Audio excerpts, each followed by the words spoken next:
Jó, capítulo 23. Respondeu, porém, Jó: ainda hoje a minha queixa é de um revoltado, apesar de a minha mão reprimir o meu gemido. Ah, se eu soubesse onde eu poderia achar, então me chegaria ao seu tribunal, exporia ante ele a minha causa, encheria a minha boca de argumentos. Saberia as palavras que ele me respondesse e entenderia o que me dissesse. Acaso, segundo a grandeza de seu poder, contenderia comigo? Não, antes me atenderia. Ali, o homem reto pleitearia com ele, e eu me livraria para sempre do meu juiz. Eis que, se me adianto, ali não está. Se torno para trás, não o percebo. Se opera à esquerda, não o vejo. Esconde-se à direita e não o diviso. Mas ele sabe o meu caminho. Se ele me provasse, sairia eu como o ouro. Os meus pés seguiram as suas pisadas. Guardei o seu caminho e não me desviei dele. Do mandamento de seus lábios nunca me apartei, escondi no meu íntimo as palavras da sua boca. Mas, se ele resolveu alguma coisa, quem o pode dissuadir? O que ele deseja, isso fará, pois ele cumprirá o que está ordenado a meu respeito, e muitas coisas, como estas, ainda tem consigo. Por isso, me perturbo perante ele, e, quando o considero, temo-o. Deus é quem me fez desmaiar o coração, e o Todo-Poderoso quem me perturbou, porque não estou desfalecido por causa das trevas, nem porque a escuridão cobre o meu rosto. Jó, capítulo 24. Porque o Todo-Poderoso não designa tempos de julgamento? E porque os que o conhecem não veem tais dias? Aos que removem os limites, roubam os rebanhos e os apacentam. Levam do órfão o jumento, da viúva tomam-lhe o boi. Desviam do caminho aos necessitados, e os pobres da terra todos têm de esconder-se. Como asnos monteses no deserto, saem estes para o seu mister, à procura de presa no campo aberto, como pão para eles e seus filhos. No campo cegam o pasto do perverso, e lhe rabiscam a vinha. Passam a noite nus por falta de roupa, e não têm cobertas contra o frio. Pelas chuvas das montanhas são molhados e, não tendo refúgio, abraçam-se com as rochas. Órfãozinhos são arrancados ao peito, e dos pobres se toma penhor, de modo que estes andam nus, sem roupa, e, famintos, arrastam os molhos. Entre os muros desses perversos, espremem o azeite, pisam-lhes o lagar, contudo, padecem sede. Desde as cidades gemem os homens, e a alma dos feridos clama. E, contudo, Deus não tem isso por anormal. Os perversos são inimigos da luz, não conhecem os seus caminhos, nem permanecem nas suas veredas. De madrugada se levanta o homicida, mata ao pobre e ao necessitado, e de noite se torna ladrão. Aguardam o crepúsculo os olhos do adúltero.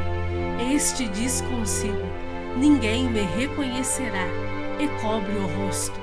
Nas trevas minam as casas, de dia se conservam encerrados, nada querem com a luz.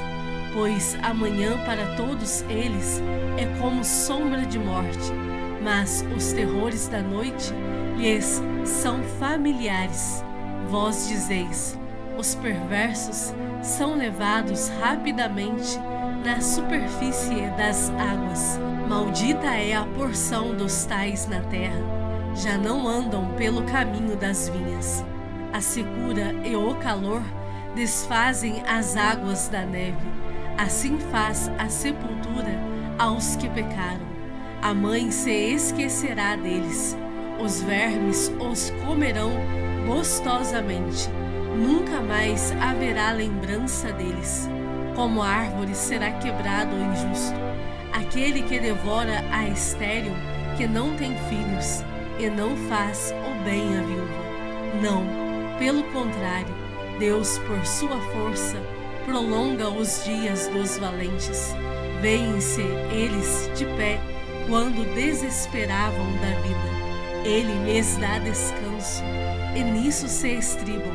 Os olhos de Deus estão nos caminhos deles. São exaltados por breve tempo, depois passam, colhidos como todos os mais.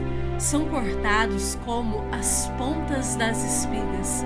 Se não é assim, quem me desmentirá e anulará as minhas razões? Salmos de número 54. Ó Deus, salva-me pelo teu nome e faze-me justiça pelo teu poder. Escuta, ó Deus, a minha oração. Dá ouvidos às palavras da minha boca, pois contra mim se levantam os insolentes e os violentos procuram tirar minha vida. Não tem Deus diante de si. Eis que Deus é o meu ajudador. O Senhor é quem me sustenta a vida. Ele retribuirá o mal aos meus opressores. Por tua fidelidade, dá cabo deles. Oferecer-te-ei voluntariamente sacrifícios.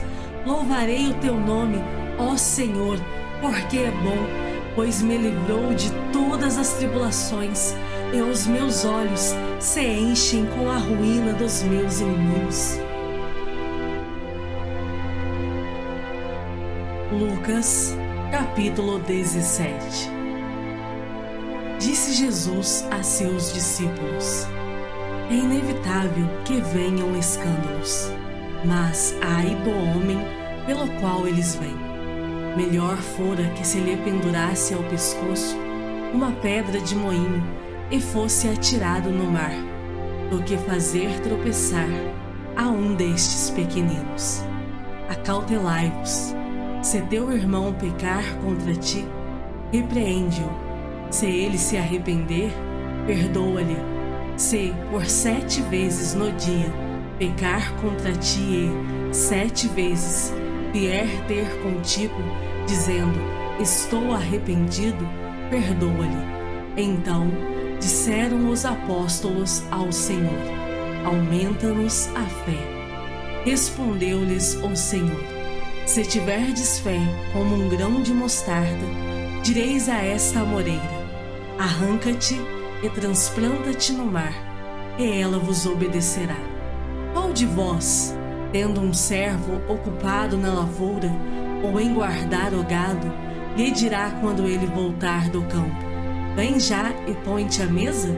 E que antes não lhe diga: prepara-me a ceia, cinge-te e serve-me, enquanto eu como e bebo. Depois comerás tu e beberás? Porventura terá de agradecer ao servo, porque este fez o que lhe havia ordenado? Assim também vós, depois de haverdes feito quanto vos foi ordenado, dizei: somos servos inúteis, porque fizemos apenas o que devíamos fazer.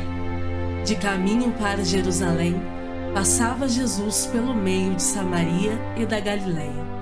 Ao entrar numa aldeia, saíram-lhe ao encontro 10 leprosos, que ficaram de longe e lhe gritaram, dizendo: Jesus, Mestre, compadece-te de nós.